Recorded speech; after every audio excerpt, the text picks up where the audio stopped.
मेरे घर आज तमाशा होगा। आइए मिलकर सामने सरकार की जोड़ों में हाजिरी लगाते हैं और हम चाहेंगे थोड़ी सी मीठी मीठी सी हाजिरी हमारे पटेल भैया नाच कर भी लगाएंगे, बहुत अच्छा नाचते हैं। और अभी इनका भी भजन है, 2 लाइनें सुनाएंगे जिनका हमने इनका डांस देखा था, बहुत ही प्यारा था। कि कन्हैया तुझको हमारी याद आती है, तुम्हें मोहन सताती है, तुम्हारी याद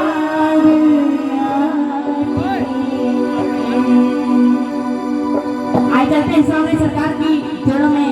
और कहना है कि मैंने मोहन को बुलाया है वो आता होगा, मैंने मोहन को बुलाया है वो आता होगा, मैंने मोहन को बुलाया है वो आता होगा, मैंने मोहन को बुलाया है वो आता होगा।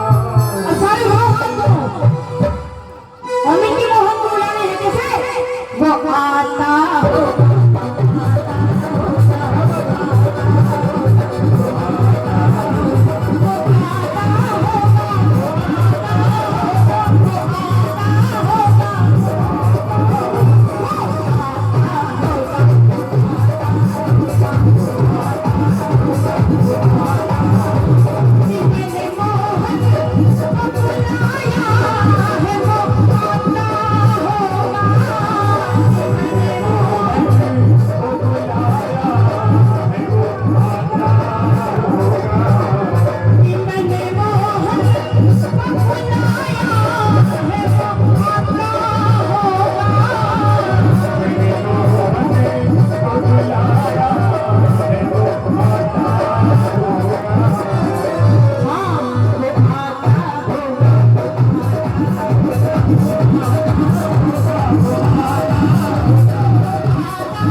करो